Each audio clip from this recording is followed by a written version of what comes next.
خزم بے چینه ده چې نور ته څو خایمه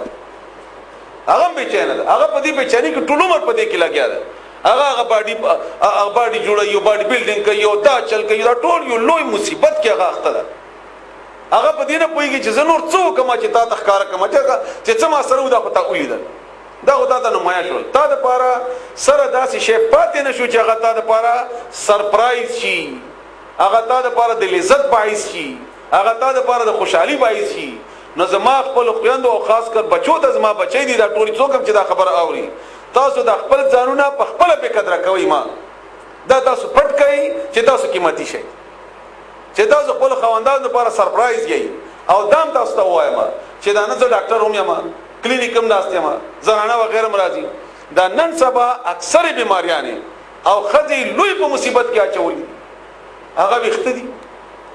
هغه دغه په جسم باندې هغه چایانی دي وغیرہ وغیرہ تاسو یقینو کوي دا د زمونږه د بردګي په بنیاد باندې دا شی نه زمونږه په معاشره کې زیات شو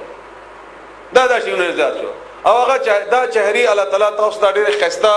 او ډېر د مینې نه الله تعالی درکړي دي نو دا خپل دا کوم شی چې الله تاسو ته درکړي ډېر خسته درکړي دي دا په خپل به قدر کوي ما دا په خپل به قدر کوي ما دا په عزت کې کوي دا په قدر کې کوي په خپل ځانونو باندې پردې واچوي الله تعالی به تاسو عزت او احترام مو کوي او خزه د پاره ټول نه لوی خوش قسمتي دادا چې خاوند ور سره مينو کوي تاسو نه پښتنه کوم یا څوک زما خبر اوري هم دا کنه دا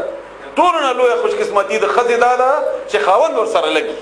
خاوند ور سره مينه کوي نو تا چې خپل ځان دومره به قدر کړی دی چې هغه یعنی کاغه به قدر کړو مطلب دا چې خپل چهره شلو زرو خلکو سره شریکه کړی